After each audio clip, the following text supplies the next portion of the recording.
Y'all already know the rules. When you come in my house, take off your shoes and super violate that like button. It don't cost you nothing to hit that like button. Shall we begin? Shall we begin? Because in order to challenge authority means that you will challenge white supremacy. So in white courts, they don't play with black people that challenge white supremacy. They bury you in the court system. Shall we begin? Ooh. Let's go. Shall we begin? Ooh, wee. Yo, it's so much going on. I'm all over the place. But, matter of fact, I'm going to start from here. Can I?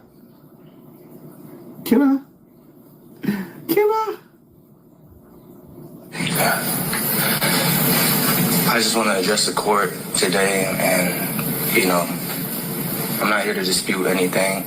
I'm just here to be a man and take responsibility and express my feelings about this whole situation. That's what I plan on doing. Okay. And how do you feel? What? I'm sorry, y'all. I swear to God. Let me get some ice for my cup. I'm sorry, but this shit is funny. You know why it's funny to me? Because I was that little nigga catching bodies. Me and my crew. Like, him sitting in that courtroom, he's fucking lying. And I gotta stop it. Listen, I'm gonna stop it right here, right? Because this man. Yo, this is crazy. Because I'm freestyling this shit. But his man is laughing too. Because he can't stomach his co-defendants. While they testifying, the cameras is on him. He's laughing at his mans. Look at this shit. You know, I feel terrible about the situation, but I'm a firm believer that God can use anything. Look at his fucking face. Wanted for bad, and so I am grateful for the people I've met, for the lessons I've learned, for just this experience in general, because it's one that I'll never forget, and it's. Hold up. Let me take a breath real quick. Did y'all see that? Press 1 in the comment section. Did y'all see that? How he laughed at his own co-defendants because he couldn't even stomach the lies. As they all facing the death penalty. Them niggas knew what they was doing. But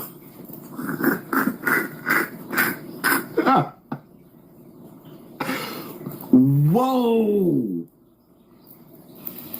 Hold up, let me clear my throat. Let me clear my throat. Oh my God.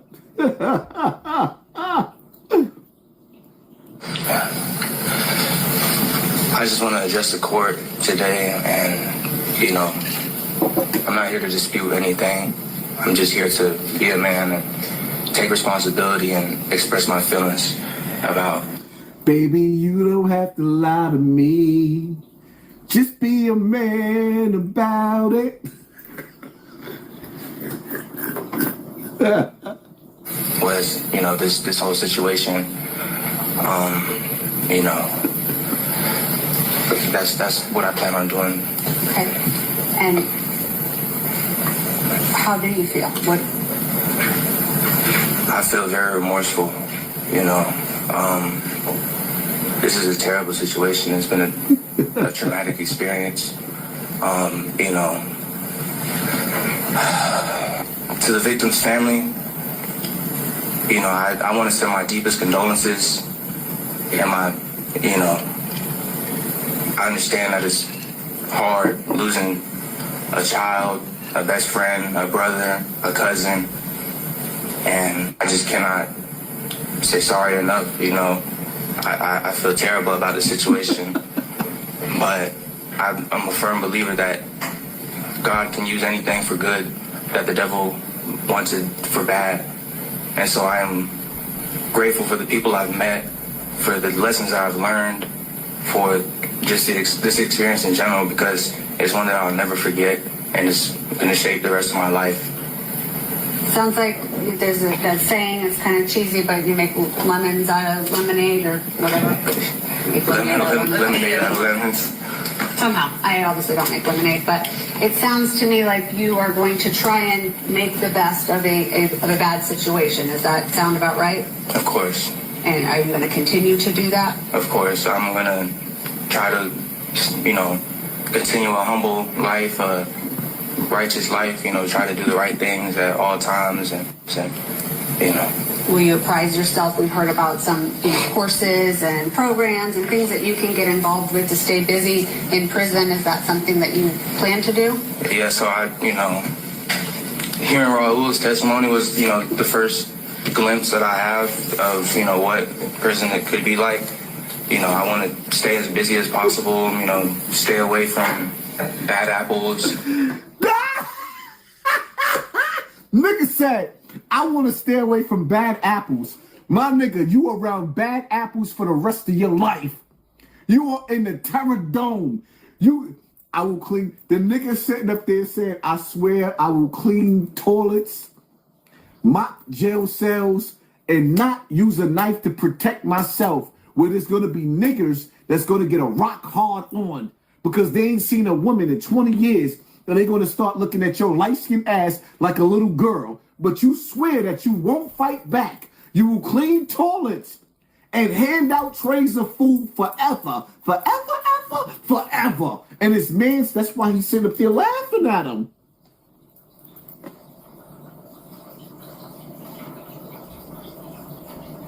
His man's is like, give me the death. Give me a glorious death. Who wants to die? Either way, you're going to die in jail. So now you telling me I'm going to fight and lie to live as long as I live around a bunch of stiff dicks. Hard dick and bubblegum.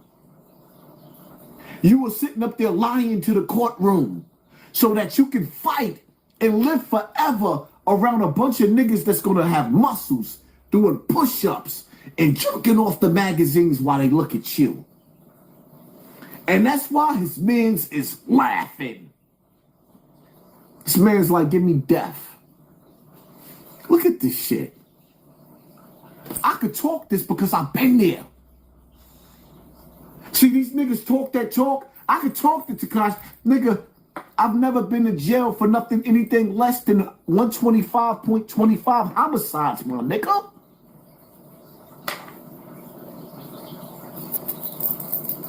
Huh? I know what it's like to go to jail. To be in the bullpens. Looking at my co-defendant. The courts is doing us so dirty. That homicide case that me and Eric had together, we didn't go to court and see each other in the courtroom for a whole year straight.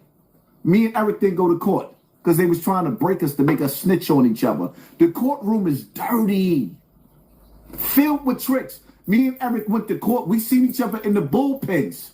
But they would pull him up in front of the judge and wouldn't pull me up. Our cases wasn't separated then.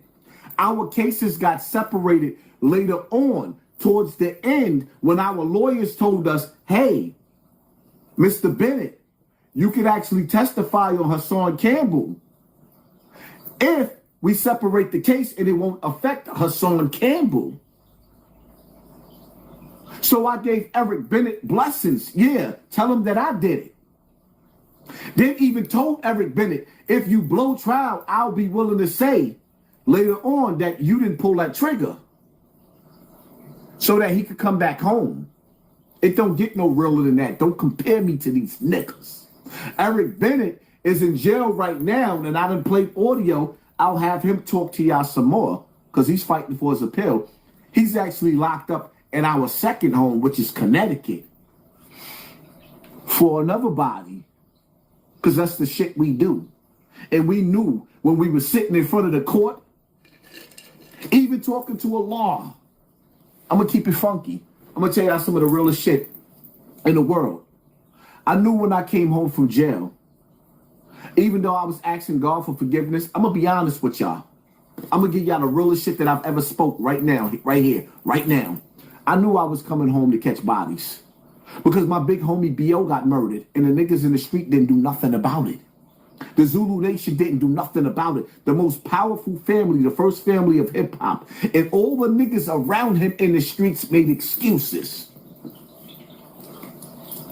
So when I came home from jail, me sitting up there talking to T-Mac, I remember one time me and T-Mac was on the phone for like 3 hours of C95. Yeah, I was rocking that phone. I knew when I came home.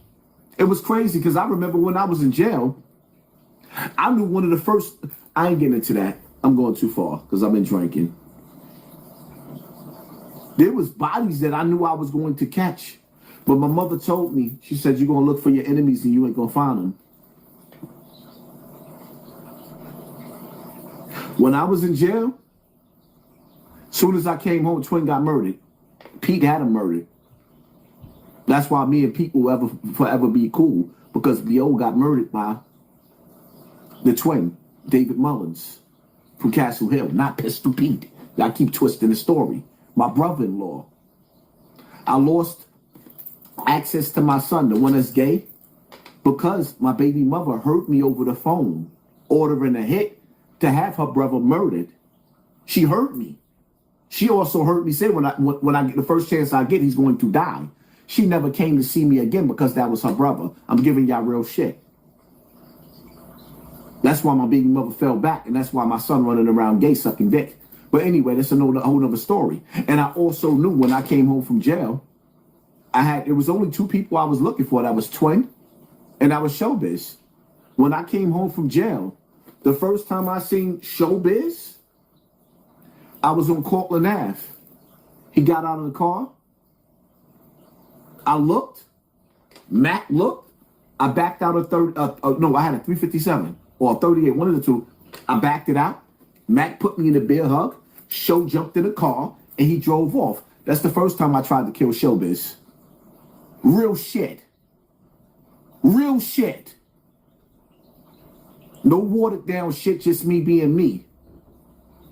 And shout out to Show, because I don't have beef with Show in today's time, but I'm just giving y'all the real.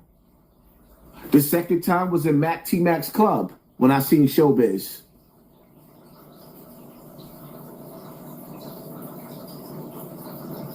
But I'll save that for my book. And shout out to Showbiz, because in today's time, I don't have no beef with Show. Absolutely none. I got beef with the streets. Because the reality of it is, the streets don't love nobody. And one thing I will say, growing up, I'm not going to sit up there and act like I was friends with Showbiz, but I looked up to him. He was the big bro, without him even knowing he was the big bro, because B.O. said so. And anytime you got to question whether your big homie killed your other big homie, that's when you know you got to leave the streets alone, and I'll leave it as that. The streets don't love nobody. The streets don't love nobody. The shit that I've witnessed in the streets, the shit that I've been through, the tears, the cry, the rivers the shit that these niggas went through in the courtroom, I know what it's like. I've been through all of this shit. Y'all not even gonna believe my book when y'all read it. Why you think so many people coming at me? Why you think they sending so many people coming at me? Why you think I ain't write my book yet? Shit too painful. Because it's too real. Everything is real about this bitch. Everything is real about it. That's why when these little niggas sit up here and you looking at them, you looking at them,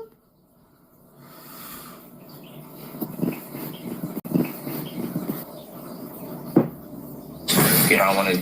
Hold up, we gotta start this Grammy all over again. I don't want to interrupt his Grammy, but I've been here and this nigga full of shit. That's why his man laughing. Because he know these niggas is full of shit, and he refused a lot of the courts like that. I just want to address the court today, and, I'm not here to dispute anything. I'm just here to be a man and take responsibility and express my feelings about this whole situation. That's what I plan on doing. Okay.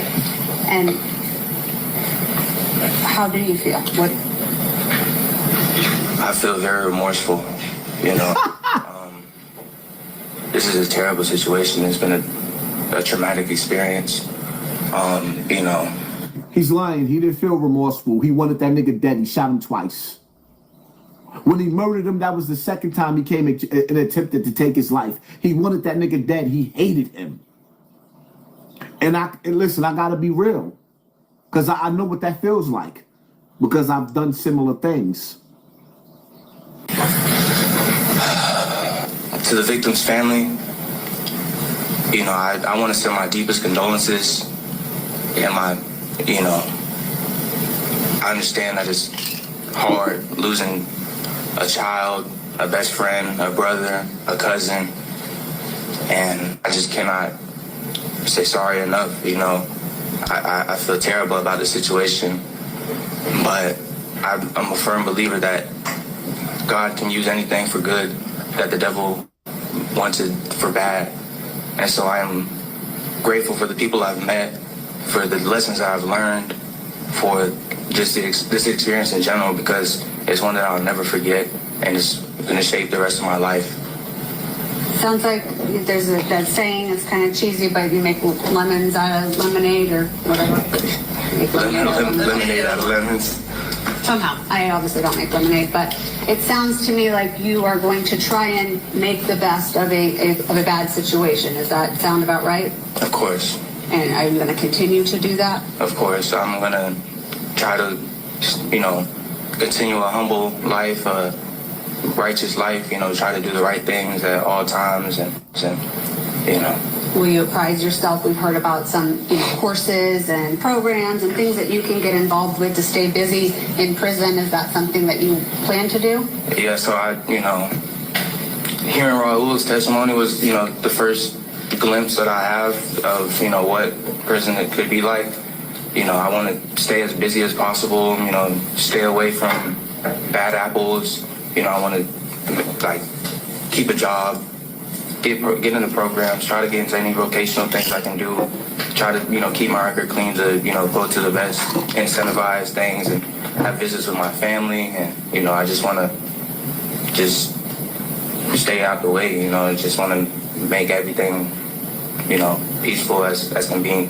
I see photos of Charles Jones. My question to you is, after you and your friends inflicted that carnage on June 23rd, and as you were running States 2059C, this is actually you running to shoot them, but when you were running back past that Tesla, were you feeling a lot of trauma at that point? That is so long. The district attorney just hit him with the shotgun blast. Hit him in the head with the headshot. What, I gotta put that in subtitles or something? Stop pulling, like YouTube is pulling people off of the live right now. Like, stop.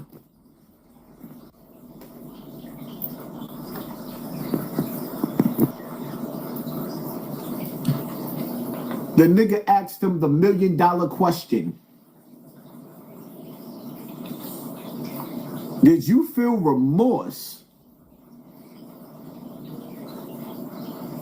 when you was running with the dirty gun from the crime scene? Long ago, I try to not remember anything from that night. Were you remorseful? I try not to remember anything from that night. Stop lying. They playing with my live, y'all. Y'all already see it.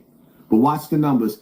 Anybody and everybody that's in the building, I need y'all to hit the like button. I need y'all to push this machine. I need y'all to fight these bots. I need you to share. I need y'all to share this live. stop playing.